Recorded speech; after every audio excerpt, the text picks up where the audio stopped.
चलो ध्यान से सुनेगा मेरी बातों को। हम लोग पीछे वाला क्लास में क्या देखे थे, गोंडवाना समूह के बारे में। गोंडवाना समूह में झारखंड, छत्तीसगढ़, उड़ीसा, महाराष्ट्र, मध्य प्रदेश, पश्चिम बंगाल, ये सारा का सारा जगह का नाम आया था। उसके बाद में है आज टर्शियरी कोयला क्षेत्र। टर्शियरी कोयला क्षेत्र में कौन कौन सा क्षेत्र आएगा और कहाँ कहाँ पे कोयला की मात्रा हम लोग को मिलेगा, उसके बारे में थोड़ा जान लेते हैं। क्या है टर्शियरी कोयला का क्षेत्र और कौन कौन सा क्षेत्र आता है इसके अंतर्गत में। सबसे पहले की बात है ना कि टर्शियरी युग में कोयला नया नया और शुरू शुरू बनना शुरू हुआ था। तो हम लोग पूर्ण रूप से जानते हैं कि जब कोई भी चीजें का शुरुआत होता है तो एकदम सब प्योर एकदम बढ़िया नहीं होगा, एकदम ठीक नहीं होने वाला है। तो जब शुरुआती हुआ था तो कोयला बहुत ही बेकार था, एकदम घटिया किस्म का। वही बातें यहाँ पे है कि टर्शियरी युग में बनना कोयला नया एवं घटिया किस्म का होता था। जब टर्शियरी युग में जब कोयला बना करता था तो वो उतना कोई खास वगैरह नहीं हुआ करता था। और यह कोयला कहाँ कहाँ पर मिलता था, मेघालय में दारगिरी, चेरापूंजी, लेट रिंग्यू, माओलोंग और लांगरिन। लेट रिंग्यू लेट रिंग्यू लेट रिंग्यू लेट रिंग्यू माओलोंग और लांगरिन क्षेत्र से निकाला जाता था। यानी कि टर्शियरी कोयला क्षेत्र की जब बात किया जाए तो ये कोयला कौन सी जगह में कौन कौन सा क्षेत्र में मिलता था। तो मेघालय की बात किया जा रहा है तो मेघालय में दारगिरी, चेरापूंजी, लेतरिंग्यू, माओलोंग और कालांगिन क्षेत्र से, ये सब जगह से यहाँ का कोयला निकाला जाता था। और ऊपरी असम में माकुन, जयपुर, नजीरा आदि कोयला का क्षेत्र है। यानी कि असम में भी यहाँ पर आया एक मेघालय, दूसरा में आया असम और तीसरा में अरुणाचल प्रदेश, जम्मू कश्मीर। अरुणाचल प्रदेश में नामचिक और नामरूप कोयला क्षेत्र है। ये नाम नोट कर लो थोड़ा सा, कोई कोई चीज है जो कि ऑब्जेक्टिव ब्लैक में आ सकता है कि अरुणाचल प्रदेश में निम्न में से कौन सा क्षेत्र में कोयला होता है। तो नामचिक और नामरूप, ये है कोयला का क्षेत्र अरुणाचल प्रदेश के हिसाब से। उसके बाद जम्मू और कश्मीर में कालाकोट से कोयला निकाला जाता है, ये जरूर याद रख लेना है।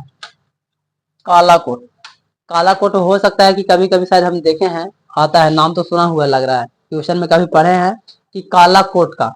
यानी कि जम्मू और कश्मीर में कौन सा जगह से कोयला निकाला जाता है, तो कालाकोट से, याद रखोगे, ठीक है। तो यहाँ तक था थोड़ा सा टर्शियरी कोयला क्षेत्र में कि टर्शियरी कोयला क्षेत्र में कौन कौन सा क्षेत्र शामिल है, कौन कौन सा जगह से निकाला जाता है। इसमें मेघालय हो गया, असम हो गया, अरुणाचल प्रदेश, जम्मू कश्मीर, ये सब जगह के अंदर में जो क्षेत्र पाया जा रहा है उन सभी क्षेत्रों में से कोयला निकाला जा रहा है। उसके बाद में लिग्नाइट कोयला क्षेत्र। हम लोग जब कोयला के प्रकार जब पढ़ रहे थे चारों, तो चारों प्रकार में से लिग्नाइट एक कोयला का नाम आया था। तो यहाँ इसी के नाम से एक क्षेत्र भी है, लिग्नाइट कोयला क्षेत्र। तो ये कोयला कैसा होता है इसके बारे में हम लोग जानते हैं, निम्न कोटि का कोयला होता है। लिग्नाइट निम्न कोटि का कोयला होता है, इसमें नमी ज्यादा होता है तथा कार्बन कम होता है। और जब कार्बन कम होगा तो धुआं थोड़ा ज्यादा देगा, तो धुआं अधिक देता है। लिग्नाइट कोयला का भंडार मुख्य रूप से तमिलनाडु के लिग्नाइट बेसिन में पाया जाता है। अगर इसका पूरा भंडार की बात किया जाए तो तमिलनाडु में लिग्नाइट कोयला के जो भंडार है मुख्य रूप से जिसको लोग सबको जानता है वो तमिलनाडु के लिग्नाइट बेसिन में, याद रखोगे तमिलनाडु। और उसके अंदर में एक जगह का नाम है लिग्नाइट बेसिन। यहाँ देश का 94% लिग्नाइट कोयले का सुरक्षित भंडार है, ये जरूर याद रखना है। यहाँ थोड़ा सा कोई खास उतना नहीं है, निम्न कोटि का है, थोड़ा निचला कोटि का, जो कि धुआं कुछ ज्यादा ही देता है। यहाँ नेवेली लिग्नाइट और कॉर्पोरेशन लिमिटेड, ये पूरा नाम है यहाँ के, Neyveli lignite corporation limited. Neyveli lignite corporation limited कोयला का खनन करता है। जब ये क्षेत्र की बात आया है कि लिग्नाइट कोयला क्षेत्र में इसका खुदाई कौन करेगा, किसको इसका अधिकार है, तो नेवेली लिग्नाइट कॉर्पोरेशन लिमिटेड। यह कोयला राजस्थान, गुजरात, जम्मू और कश्मीर में ज्यादातर पाया जाता है। जगह का भी नाम रख लेना कि लिग्नाइट कौन कौन सा क्षेत्र में ज्यादा मिलेगा, राजस्थान में मिलेगा, गुजरात में, जम्मू कश्मीर में मिलेगा।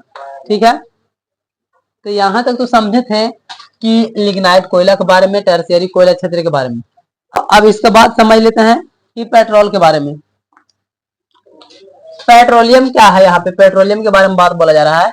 तो पेट्रोलियम शक्ति के समस्त संसाधनों में सर्वाधिक महत्वपूर्ण एवं व्यापक रूप से उपयोगी संसाधन है। सीधा सा बात समझेंगे कि पेट्रोलियम क्या है।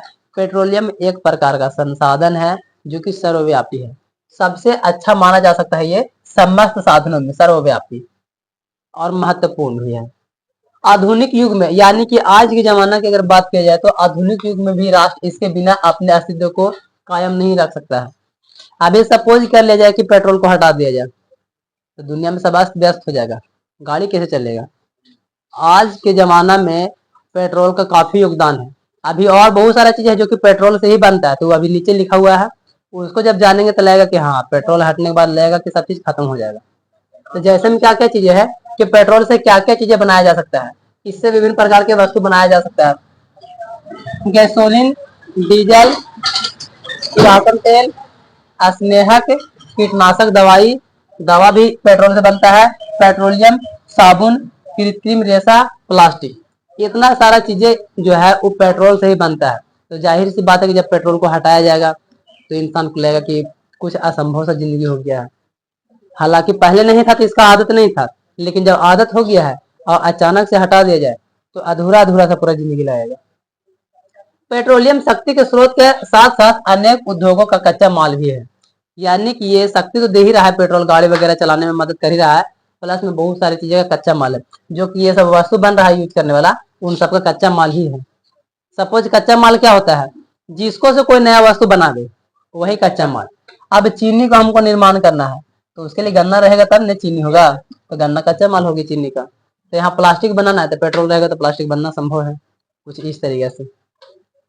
भारतीय भूगर्भ सर्वोत्तम विभाग के अनुसार, अनुमान के अनुसार में भारत में जो पेट्रोलियम और प्राकृतिक गैस का जो कुल भंडार है वो 17 अरब टन में है। ये नोट कर लो, 17 अरब टन में। किसके अनुसार में, तो भारतीय भूगर्भिक सर्वोत्तम विभाग के अनुसार में।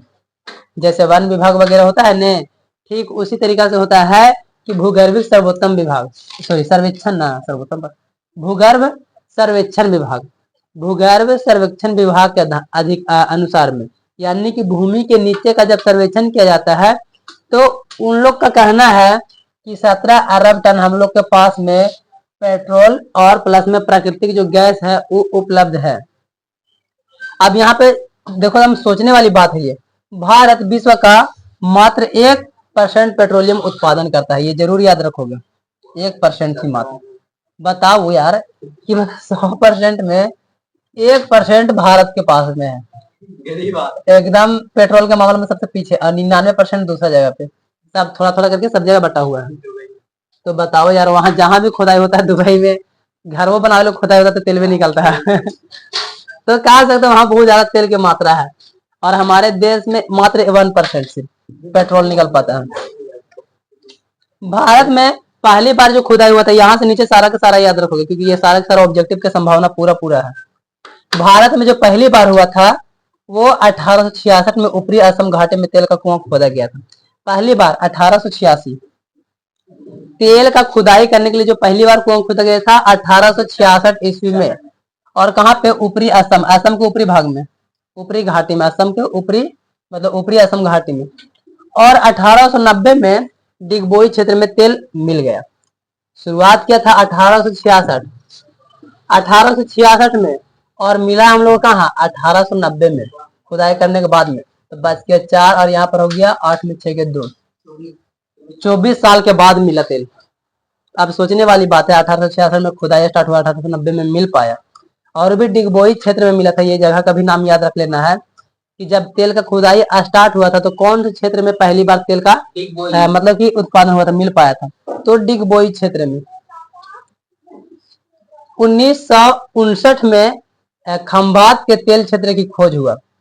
खंभात तेल का क्षेत्र, ये भी एक तरह के तेल का क्षेत्र ही है खंभात, 1959 में हो पाया था।